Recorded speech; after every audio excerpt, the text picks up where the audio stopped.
In ancient Korea, a king, blinded by ambition and the lust for more power, challenged a shaman's advice.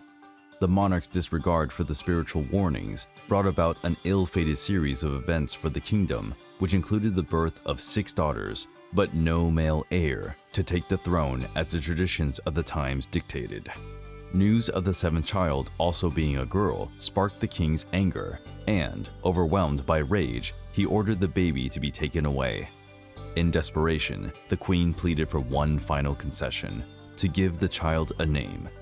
The baby was named Bari, which in Korean means abandoned.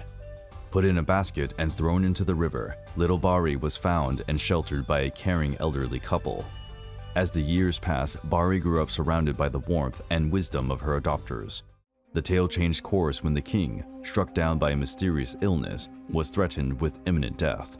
In a prescient dream, the queen understood the tragedy affecting her family was destiny's response to the couple's rejection of their 7th daughter. Curing the sick king was up to one of his daughters, a mission that neither of the selfish princesses accepted. Meanwhile, the royal servant, thinking of Bari, went in search of her. Upon hearing the story and perceiving the urgent need, Bari agreed to set off on a journey that would take her beyond the limits of everyday life in search of the water of life.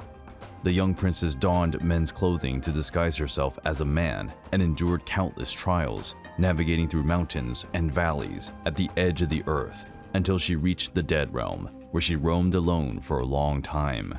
After covering 3,000 leagues, Bari came across a traveler who turned out to be the Buddha himself.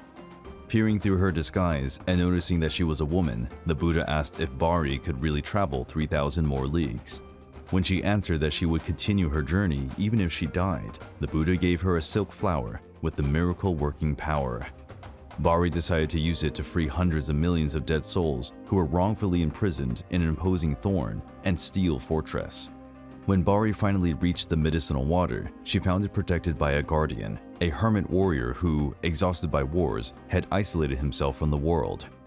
He also realizes that Bari was a woman and initially forced her to work for him as a servant, but they ended up falling in love and decided to make the marriage official. After 9 years, Bari returned to her homeland with the water of life, along with her husband and 7 children. But when she arrived at the king's castle, Bari was confronted with a heartbreaking scene. Her father was dead. In a desperate act, Bari stopped the funeral procession, opened the coffin lids, and poured the water of life on the king's lips, returning him to the living world. The king's resurrection was heralded as a miracle, and he gratefully granted Bari any wish she might have. She turned down any material offers, opting instead for a unique role, to be the guardian of the dead and protect the spirits from their punishments. Bari then returned to the realm of the dead at the edge of the earth, becoming the bridge between the 2 worlds, the shaman's godmother, and a venerated figure for her extraordinary quest. Her story is echoed in Korean traditions as a tale of courage, sacrifice, and the interconnection between the spiritual and earthly realms.